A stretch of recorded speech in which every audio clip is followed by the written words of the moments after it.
Un homme retourne dans la maison abandonnée de son enfance, où sa famille a mystérieusement disparu. Ce qui devait être une confrontation avec le passé devient un cauchemar éveillé. Je coupe le moteur devant la vieille maison. Les volets sont à moitié arrachés, la peinture s'écaille sous l'humidité. Mon cœur bat plus vite que je ne l'admets.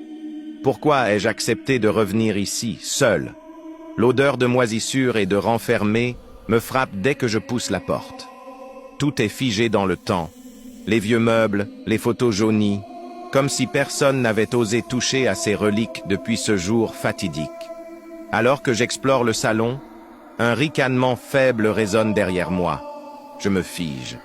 C'était si proche, trop proche. Je monte à l'étage. Derrière moi, un courant d'air glacé fait claquer une porte. Non, ce n'était pas un courant d'air. Quelque chose ferme les portes, volontairement. Dans ma vieille chambre, un miroir fendu me renvoie mon reflet, mais quelque chose cloche. Mon reflet ne bouge pas en même temps que moi. Il me regarde, puis esquisse un sourire. L'armoire de mon enfance est restée intacte. À l'intérieur, rien, sauf un murmure qui me glace le sang. Tu es revenu. En descendant précipitamment, chaque marche grince sous mon poids. Puis un bruit étrange s'ajoute au craquement du bois. Une respiration. Quelqu'un, ou quelque chose, descend avec moi. Les ombres ne devraient pas bouger seules. Et pourtant, dans la cuisine, mon ombre s'étire sur le mur. Puis une autre apparaît à côté d'elle. Une silhouette grande, décharnée. Elle lève une main. J'ouvre les yeux. Je suis dans mon lit, dans la maison. C'était un rêve? Non. Le miroir brisé, la porte fermée. Tout est encore là. Et il y a quelqu'un au pied du lit.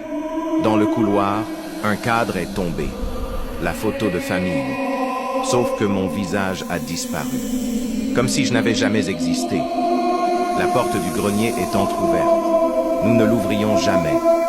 Un frisson me traverse alors que je l'entr'ouvre davantage et que je découvre une chambre poussiéreuse avec un lit défait. Quelqu'un y dort encore. Une main glacée frôle ma nuque, puis un souffle. Pourquoi es-tu revenu? Je hurle et me retourne. Rien. Mais le lit est maintenant vide. Dans un tiroir, un vieux journal. Mon écriture d'enfant griffonne une phrase répétée encore et encore. Ne retourne jamais dans la maison. Mon téléphone vibre. Un message inconnu. Cours. Puis une photo en pièces jointes. C'est moi dans le miroir. Mais derrière mon reflet, une silhouette floue aux yeux vides. Je cours vers la porte d'entrée. Elle refuse de s'ouvrir. Une force invisible m'arrache du sol. Un cri résonne dans mes oreilles. Tu ne peux pas partir. L'écran de mon téléphone s'éteint. Dans le noir, une dernière pensée me traverse. Et si je n'étais jamais vraiment parti de cette maison?